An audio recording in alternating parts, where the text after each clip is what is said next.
Hi, ഇന്ന് നമുക്ക് അടിപൊളിയായിട്ടുള്ള ഒരു ചിക്കൻ സൂപ്പ് റെഡിയാക്കി എടുത്താലോ? ഉണ്ടാക്കിയെടുക്കാം. വളരെ സിമ്പിളായിട്ടുള്ള ഒരു സൂപ്പിൻ്റെ റെസിപ്പി ആട്ടോ, നല്ല ടേസ്റ്റുമാണ്. അപ്പോൾ അതെങ്ങനെയാണെന്ന് നോക്കാം. ഞാനിവിടെ 1 കപ്പ് കോൺ എടുത്തിട്ടുണ്ട് കേട്ടോ, സ്വീറ്റ് കോണാണ് എടുത്തിട്ടുള്ളത്. അതിൽ നിന്ന് കുറച്ച് ഒരു 2-3 ടേബിൾ സ്പൂണ് മിക്സിയുടെ ചെറിയ ജാറിലിട്ടിട്ടൊന്ന് ചതച്ചെടുക്കുക. അതിങ്ങനെ ഒന്ന് അരച്ചിട്ട് കൊണ്ടുവരാം കേട്ടോ.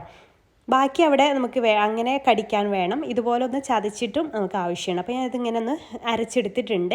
ഇനി നമുക്ക് കുറച്ച് വെള്ളം, ഒരു 1/2 ലിറ്റർ വെള്ളം ഞാനൊന്ന് തിളപ്പിക്കാൻ വെക്കുന്നുണ്ട്. അതിലേക്ക് 1/2 ടീസ്പൂൺ ഉപ്പും ചേർത്ത് കൊടുക്കുന്നുണ്ട്. ഇത് ചിക്കൻ സ്റ്റോക്ക് റെഡിയാക്കി എടുക്കാൻ വേണ്ടിയിട്ടാണ്. അതിലേക്കൊരു 150 ഗ്രാം ചിക്കനാണ് കേട്ടോ ഞാൻ എടുത്തിട്ടുള്ളത്. എല്ലില്ലാത്ത ചിക്കനാണ് ഞാൻ എടുത്തിട്ടുള്ളത്. എല്ലുള്ളതായാലും കുഴപ്പമൊന്നുമില്ല കേട്ടോ. അത് അതിലിട്ടിട്ട് നന്നായിട്ടൊന്ന് തിളപ്പിച്ച് ഒരു 15 മിനിറ്റ് മീഡിയം ഫ്ലെയിമിലിട്ടിട്ടൊന്ന് വേവിച്ചെടുക്കാം. ഒരു 15 മിനിറ്റൊക്കെ കഴിയുമ്പോൾ അത് കുക്കായിട്ടുണ്ടോ എന്ന് ചെക്ക് ചെയ്യുക. കുക്കായിട്ടുണ്ടെങ്കിൽ ചിക്കൻ നമുക്ക് ഈ ഒരു വെള്ളത്തിൽ നിന്ന് മാറ്റാം. അപ്പോൾ ഇത് അത്യാവശ്യം നന്നായിട്ട് തന്നെ കുക്കായി വന്നിട്ടുണ്ട് കേട്ടോ. നമുക്കിങ്ങനെ നോക്കുമ്പോൾ തന്നെ അറിയാൻ പറ്റും. ഇനി നമുക്ക് ഈ വെള്ളത്തിൽ നിന്ന് ഇത് മാറ്റിയിട്ട് അത് സ്പ്രെഡ് ചെയ്തിട്ട് മാറ്റി വെക്കണം കേട്ടോ. ചിക്കൻ പീസസൊക്കെ ഒന്ന് സ്പ്രെഡ് ചെയ്തെടുക്കണം. പിന്നെ എല്ലൊക്കെ ഉള്ള ചിക്കൻ ആണെന്നുണ്ടെങ്കിൽ ഇത് നമുക്ക് അരിച്ചിട്ട് വേണം കേട്ടോ പിന്നെ ഈ ഒരു ചിക്കൻ സ്റ്റോക്ക് എടുക്കാൻ വേണ്ടിയിട്ട്. പിന്നെ അതിലേക്ക് നമ്മുടെ സ്വീറ്റ് കോൺ അരച്ചതൊക്കെ ഇല്ലേ, അതൊക്കെ ഇതിലേക്ക് ചേർത്ത് കൊടുക്കുക. ഇതൊക്കെ വേവിക്കാത്തതാണല്ലോ, അപ്പോൾ ഇതൊക്കെ ഒന്ന് ഈ ഒരു ചിക്കൻ സ്റ്റോക്കിൽ ഇട്ടിട്ട് നന്നായിട്ടൊന്ന് വേവിച്ചെടുക്കണം കേട്ടോ. വേവിക്കാനുള്ള ഐറ്റംസൊക്കെ ഇതിലേക്ക് ഇട്ട് കൊടുക്കാം. ഇനി നമുക്കിതിലേക്ക് കുറച്ച് ക്യാരറ്റ്, ഒരു 2 ടേബിൾ സ്പൂണൊക്കെ മതി കേട്ടോ, ചെറുതായിട്ട് അരിഞ്ഞിട്ടുള്ള ക്യാരറ്റ് ഇതിലേക്ക് ചേർത്ത് കൊടുക്കാം.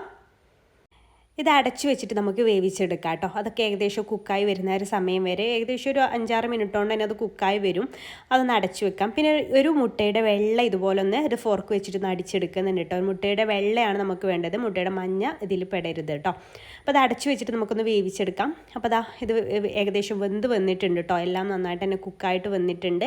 ഇനി നമുക്കിതിലേക്ക് ചേർത്ത് കൊടുക്കാനുള്ളത് നമ്മൾ ഷ്രെഡ് ചെയ്ത് വെച്ചിട്ടുള്ള ചിക്കൻ ഉണ്ടല്ലോ, നേരത്തെ ഊറ്റി മാറ്റി വെച്ചിട്ടില്ലേ, അത് ഇതിലേക്ക് ഇതുപോലെ അങ്ങ് ഇട്ട് കൊടുക്കാം.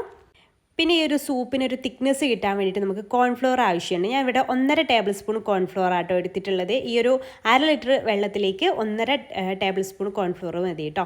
അത് കുറച്ച് വെള്ളത്തിൽ നന്നായിട്ട് കട്ടയില്ലാതെ ഒന്ന് മിക്സ് ചെയ്തെടുക്കുക. എന്നിട്ട് ഇതിലേക്ക് ഒഴിച്ചിട്ട് അപ്പോൾ തന്നെ ഇളക്കി കൊടുക്കണം കേട്ടോ. ഒഴിച്ചിട്ട് കുറച്ച് സമയം അങ്ങനെ വെക്കരുത്, അപ്പോൾ തന്നെ ഇളക്കിയിട്ട് കൊടുക്കുക, അല്ലെങ്കിൽ അടിക്ക് പിടിക്കും കേട്ടോ.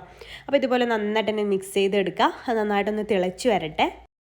ഉപ്പൊക്കെ ഒന്ന് ചെക്ക് ചെയ്യുക കേട്ടോ. നമ്മൾ ആദ്യം ഉപ്പ് ചേർത്തതാണ് ചിക്കൻ വേവിക്കുന്ന സമയത്ത്. പിന്നെ വേണമെന്നുണ്ടെങ്കിൽ നോക്കിയിട്ട് ചേർത്ത് കൊടുക്കാം. പിന്നെ അതിലേക്ക് 1/2 ടീസ്പൂൺ കുരുമുളക് പൊടി ചേർത്ത് കൊടുക്കാം. നമ്മുടെ എരിവിനനുസരിച്ചാണ് കുരുമുളക് പൊടി, നിങ്ങളുടെ എരിവിനനുസരിച്ച് ചേർത്ത് കൊടുക്കാം. ഞാൻ ഇവിടെ 1/2 ടീസ്പൂണാണ് എടുത്തിട്ടുള്ളത് കേട്ടോ. എന്നിട്ട് വീണ്ടും നന്നായിട്ടൊന്ന് മിക്സ് ചെയ്തെടുക്കുക. ഇത് നന്നായിട്ട് തന്നെ തിളച്ച് വന്നതിന് ശേഷം നമുക്കതിലേക്ക് നമ്മൾ എഗ് വൈറ്റ് റെഡിയാക്കി വെച്ചിട്ടുണ്ടായിരുന്നില്ലേ, അത് ഇതുപോലെ ഒരു അരിപ്പയിലൂടെ ഒഴിച്ചിട്ട് ആക്കി കൊടുക്കാം കേട്ടോ. നമ്മൾ നേരിട്ട് അങ്ങ് ഒഴിച്ച് കൊടുക്കുമ്പോൾ ആ ഒരു വെള്ള കളറിലല്ല ഇത് നിൽക്കാതെ അവിടെ ഇവിടെയൊക്കെ വലിയ വലിയ പീസസ് ആയിട്ട് കിടക്കും. അപ്പോൾ ഇതുപോലെ അരിച്ചിട്ട് ഒഴിക്കാന്നുണ്ടെങ്കിൽ നൂല് പോലെ ആയിട്ട് കിട്ടും കേട്ടോ. അപ്പോൾ ഇതുപോലെ അരിപ്പയിലൂടെ അരിച്ചിട്ട് ഒഴിച്ച് കൊടുക്കാൻ ശ്രദ്ധിക്കുക. നമ്മൾ സൂപ്പ് കഴിക്കുമ്പോൾ അതിലൊരു വൈറ്റ് പോലെ ഉണ്ടാവാറില്ലേ, അത് ഈ എഗ് വൈറ്റ് ആണ് കേട്ടോ. അപ്പോൾ നമ്മുടെ സൂപ്പ് ഏകദേശം ഇവിടെ സെറ്റായിട്ടുണ്ട്. ഇതുപോലെ നമുക്ക് അങ്ങനെ സെർവ് ചെയ്യാം. പിന്നെ നിങ്ങളുടെ കയ്യിൽ സ്പ്രിംഗ് ഓണിയൻ ഉണ്ടെങ്കിൽ അതും കൂടെ ഒന്ന് ചേർത്ത് കൊടുക്കട്ടെ. ഞാൻ കുറച്ച് എൻ്റെ കയ്യിലുണ്ടായിരുന്നു, അപ്പോൾ അത് ഞാൻ ചേർത്ത് കൊടുക്കുന്നുണ്ട്. അപ്പം അത് ഓപ്ഷണലാണ്, നിർബന്ധമൊന്നുമില്ല. ലാസ്റ്റ് ഡെക്കറേഷൻ ചെയ്യാൻ വേണ്ടി മാത്രം ഒന്ന് ഇട്ട് കൊടുത്താൽ മതി. അപ്പോൾ നിങ്ങൾക്ക് ഈ ഒരു സൂപ്പിൻ്റെ റെസിപ്പി ഇഷ്ടമായിട്ടുണ്ടെങ്കിൽ ഇതുപോലെ നിങ്ങൾ തയ്യാറാക്കി നോക്കിയിട്ടില്ലെങ്കിൽ എന്തായാലും ഒന്ന് തയ്യാറാക്കി നോക്കുകൊണ്ട് കേട്ടോ. നിങ്ങൾക്ക് എന്തായാലും ഇഷ്ടമാവും. തയ്യാറാക്കി നോക്കുന്നവരുണ്ടെങ്കിൽ ഇതേപോലെയാണെന്നുണ്ടെങ്കിൽ കമൻറ്റ് ചെയ്യാനും മറക്കല്ലേ. ഇഷ്ടമായാൽ ഫോളോ ചെയ്യാനും ലൈക്ക് ചെയ്യാനും മറക്കരുത് കേട്ടോ. അപ്പോൾ ഓക്കെ, ഇൻഷാല്ലാ അടുത്തൊരു ദിവസം പുതിയൊരു വീഡിയോ ആയിട്ട് കാണാം. താങ്ക്